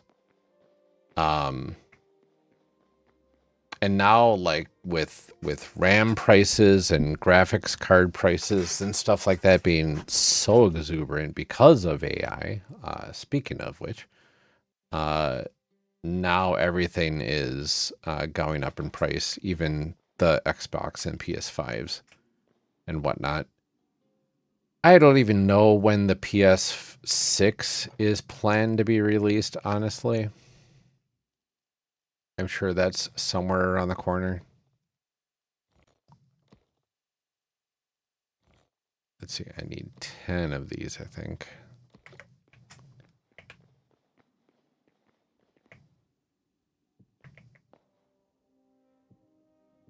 But like, I've kind of fallen out of the whole like upgrading the console scene just because of how expensive they all are right now.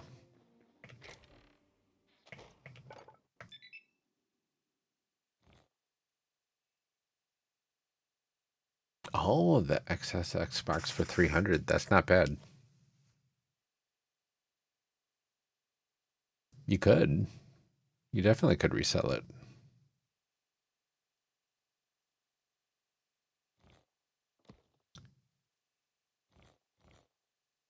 Let's get more of these. I am annoyed at technology right now, though, myself. I had purchased some component upgrades for my streaming machine.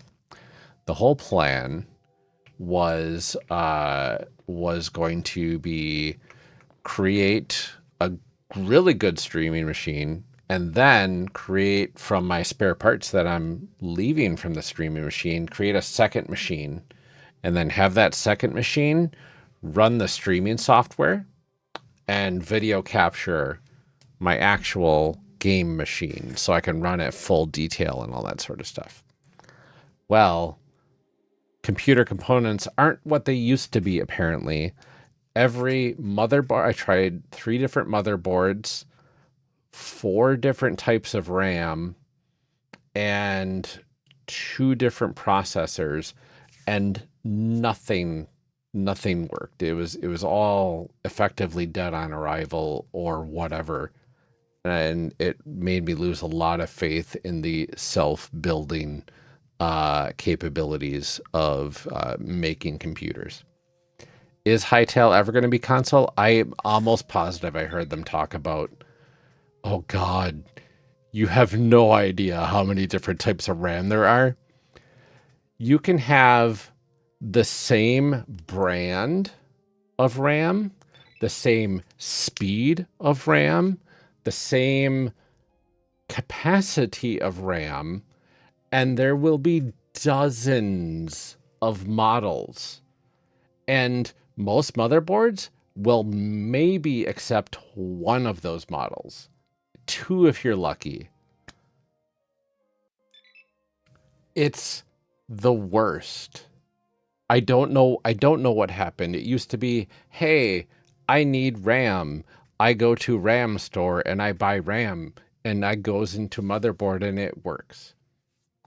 Now it's, how many spreadsheets can I have open so I can figure out which components will perfectly work together? Because I need the motherboard, the processor, and the RAM to all be compatible with one another. Otherwise, it will not boot at all. I get it. I don't know. I don't know why it's so picky. It feels wrong. Because I know what I'm doing with computers. I've been building computers for decades. Like, I built my first computer in the mid to late 90s, right? It is. It really is like having an organ transplant for your computer. So the case itself holds all the insides, right? And you can take out, the cases are standardized to, like, the motherboard has 9 screws to screw into the case for a full-size motherboard. And every single motherboard has to have the screws in the same spot. So no matter what you do, your motherboards can physically get changed out easily. But your other components are the big thing. Like, RAM will fit in all RAM slots.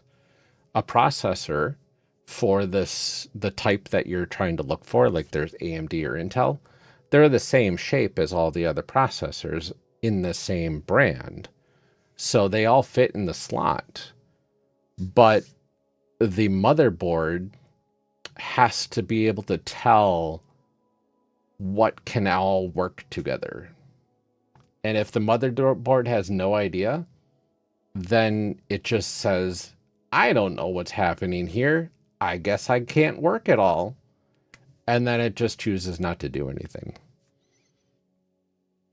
So I spent like 4 weeks, I think, swapping parts, reordering different models, like on the manufacturer's website, saying this is the exact 12-digit alphanumeric thing that I need for my RAM. I got it all perfect, and it just didn't want to boot at all. I contacted the motherboard support and I said, hey, I just got this motherboard. This is the list of components. What's wrong? And they said, it sounds like you just need to return that motherboard. That would be the easiest solution. So I was like, okay, I guess this is my sign. So I literally, I said, I will do this some other day. And I literally today just returned everything.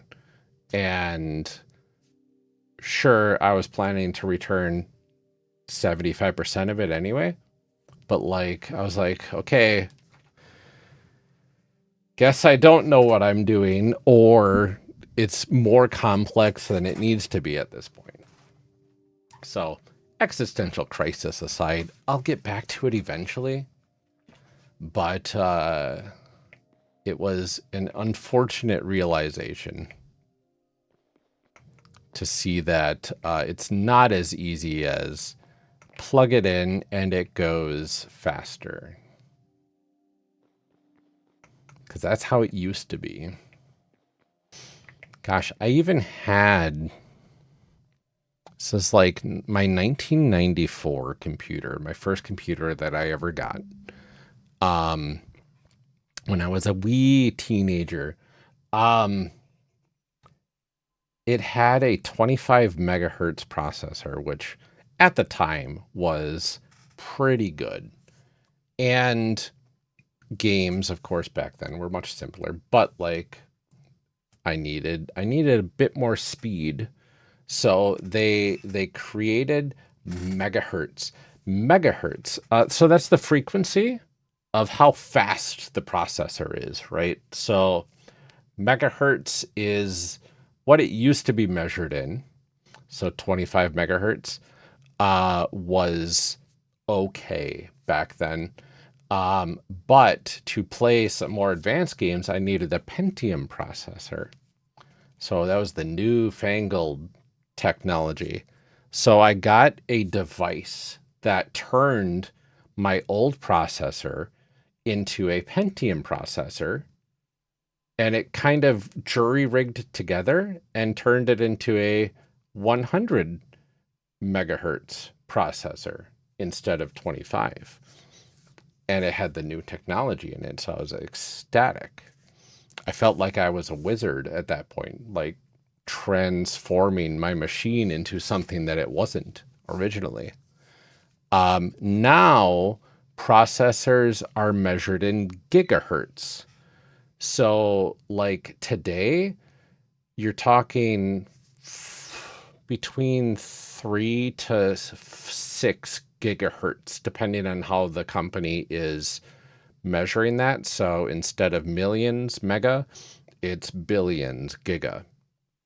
So you're talking like, I'd say about like 3.6 billion hertz or 3.6 thousand megahertz, I guess, is another way to look at it.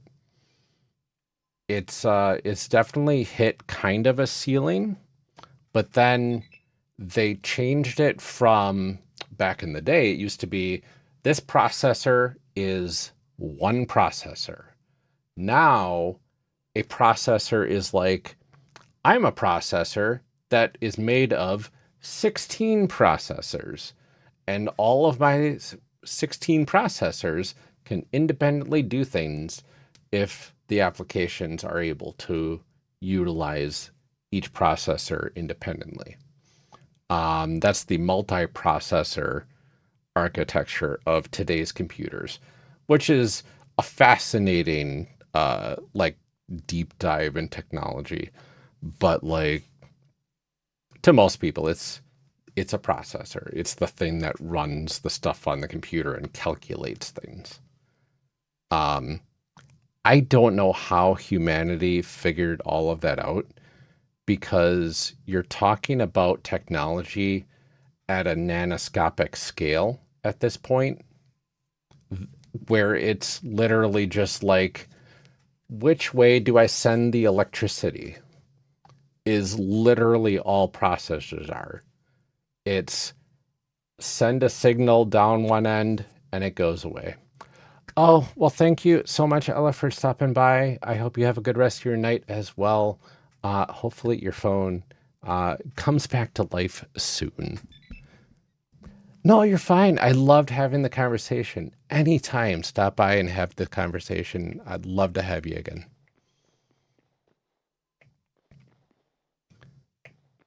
I am going to try to do a little bit more work on this before bed, though, because I think we're making good progress. And now I'm all jazzed up about technology again. And there's nothing wrong with that. Okay. Now I can get up here. And I think I'll get this back here. Perfect. I think I'm going to just grab a whole bunch of these bricks because I think I have a lot of these little pillars to fix. So, bricks it is. 100 of those. And we're going to grab too many of those, apparently. That's fine. Probably 26 is fine.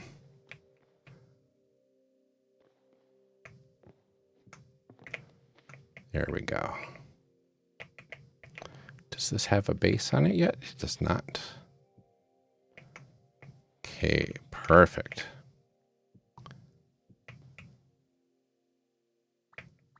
Turn that upside down. And we'll come back over here as well. And one more here. And then this is where I need these other bricks for. That looks really good. Perfect.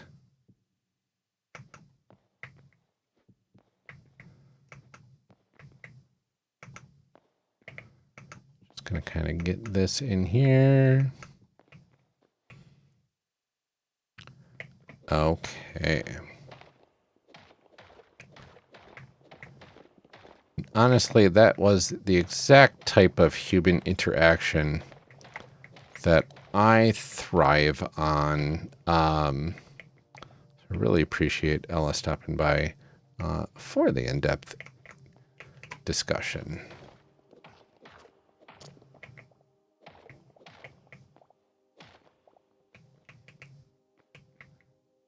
Okay, that goes there. That goes like that, I think. Yep, perfect. There we go.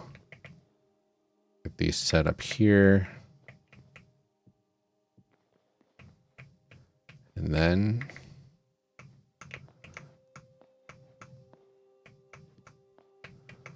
oh, I don't want to have those be. I need a little bit of a clamor spot here so I can fill in the backs. There we go.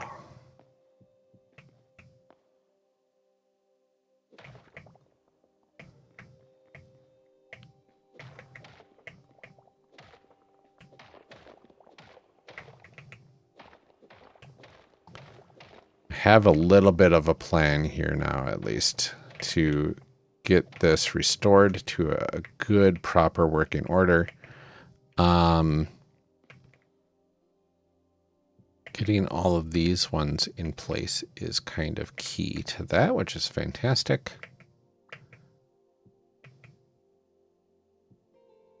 Here we go. Did I do it again? I did. Okay, we want to be able to kind of keep this 2-block thick exterior wall. Curious if I want to keep it in the corners here as well. I think I'm going to get rid of it for now, with the option to bring it back should I need it. Because right now, a simple little thing like that should be fine.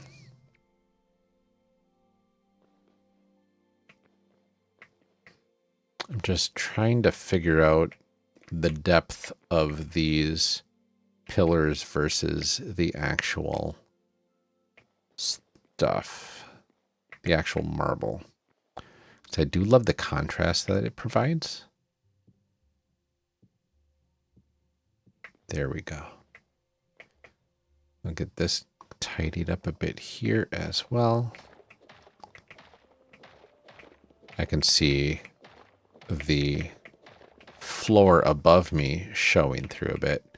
Technically, this was a pillar that was down into the ground. So I'm curious what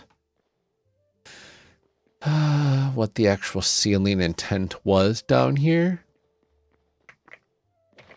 I don't know, we'll figure that out. What time is it anyway? 11:30, you say? Oh boy.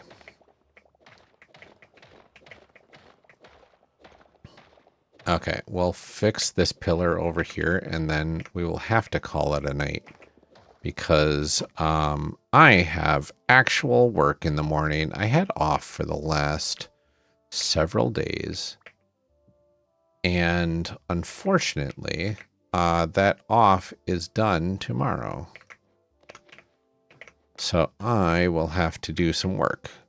Fortunately, I love what I do, so it's not going to be that bad. But I do have a lot to catch up on, unfortunately, on that end. So we'll get there. It's just a matter of time. I'm perfectly okay with that. Okay, and last one, I think, is over here. We will fix this up good as new.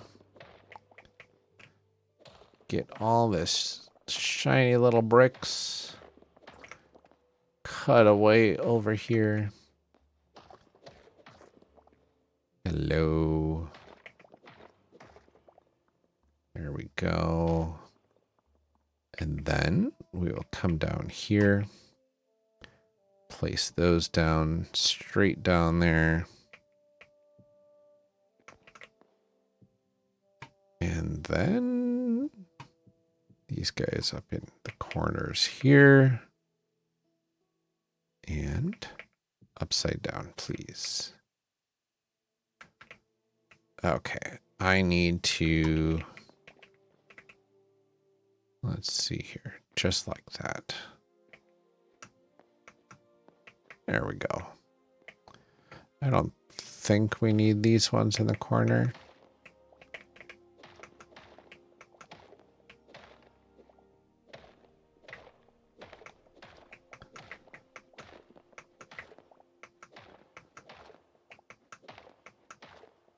I need to fix those though. We'll put a clamor block here, then one up here, and then just to make it correct. Oh, I did not expect marble to be back there, but that's okay. Perfect. And over here, we're just going to fix this little ceiling up. Oh, that's too many. Oh no, it's not facing the right way.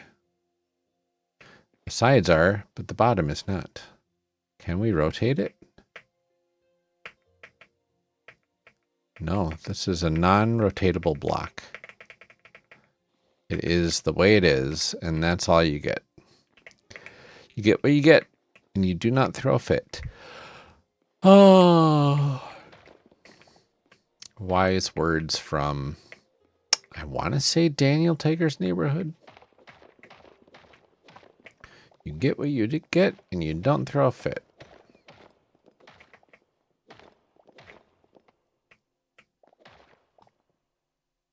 Okay, 3 more down here. And then I need more, apparently. Did not think I was going to need more. But here we are. All out of blocks.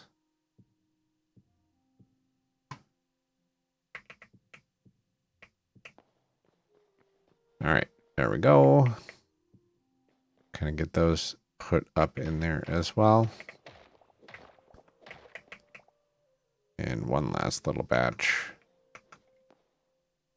Oh, I ran out. Wild. All right, next 100. Craft them. And we need more of these. We'll just make 20. Just so I don't run out again. But I think I only needed 3 anyway, but whatever.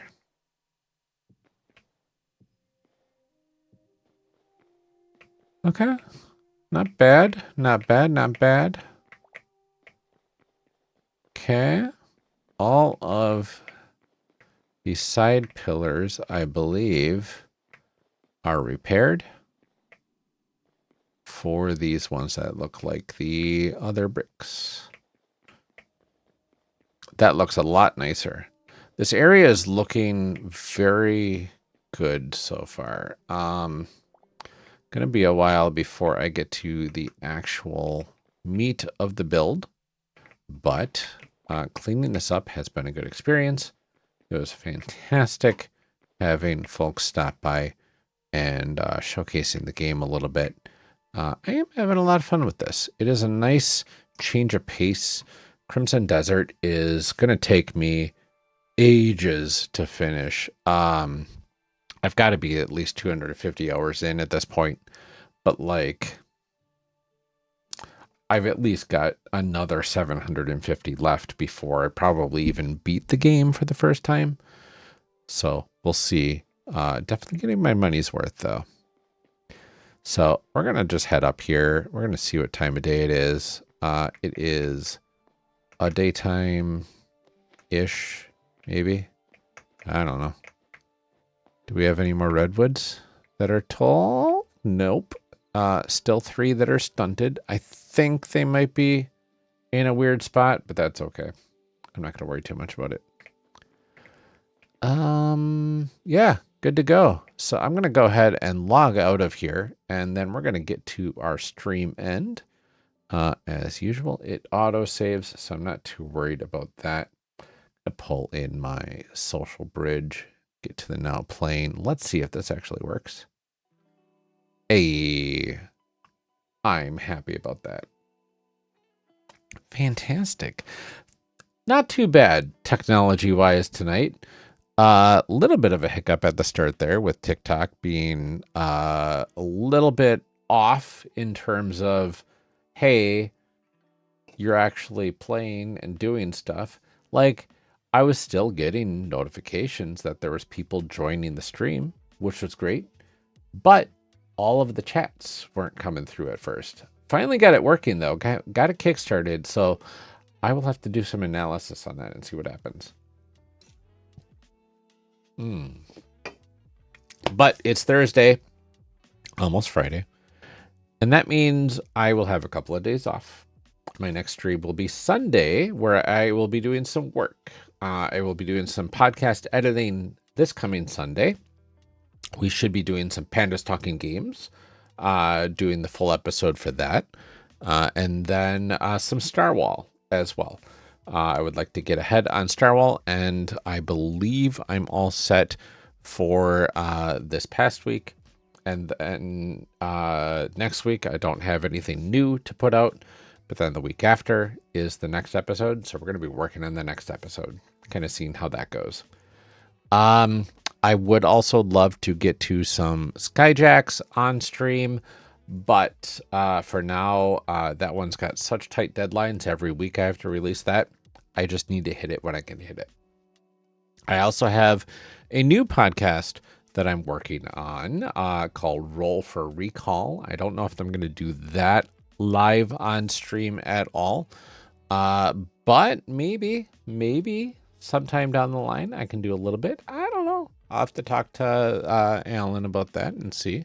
Alan Linick of Mystery County Monster Hunter Club fame, also on the One Shot Podcast Network. Gosh, I've got other things to plug probably. If you want to keep track of me and have conversations with me off of stream, I highly encourage you to check out my Discord, discord.lordneptune.com. I almost gave you my podcast Discord instead for Character Creation Cast, but I digress. Would love to see folks there. I would love to be able to chat off of stream as well. And you'll be able to see the progress of things that I'm working on and whatnot off of stream. I'm going to be starting soon creating an interactive chat bot once I figure out why TikTok was a little weird today. And that chat bot should be able to do cross-platform commands. It will live on Twitch, but people on TikTok will still be able to take advantage of it. Theoretically, that's the dream, and we'll see how that goes. I want to do cool little games where like you could do a boss fight. I think is the one I'm the most excited about, where like a Sailor Moon style of villain will show up on the screen and chat will have to attack it. I don't know how it's going to work yet, but it sounds fun and interactive. It'll keep people engaged if we get more people in the chat. And it should be a fun little distraction as I'm doing other things in here. So I think it would be a fun little community building capability. Plus, I'll have cool little stats like how many hugs you've given, or you know, how many people you've given I don't know, a blessing to from Sailor Mars. I don't know. I'll figure something out. It's all going to be Magical Girl themed, though, Sailor Moon themed probably. So I'm looking forward to seeing what kind of comes out of that. So, if you want, just keep tabs on me, Lord Neptune RB most places, or lordneptune.com on Blue Sky. Check me out there, and hopefully I will see you around next time. Would love to have more conversations, show off more cool things, and play more games with some folks. So until next time, thanks so much for joining, everybody. Have an excellent rest of your Thursday. If I don't see you again, have an excellent rest of your week, and stay safe. Take care. Drink some water. And we'll see you next time. Bye, everybody.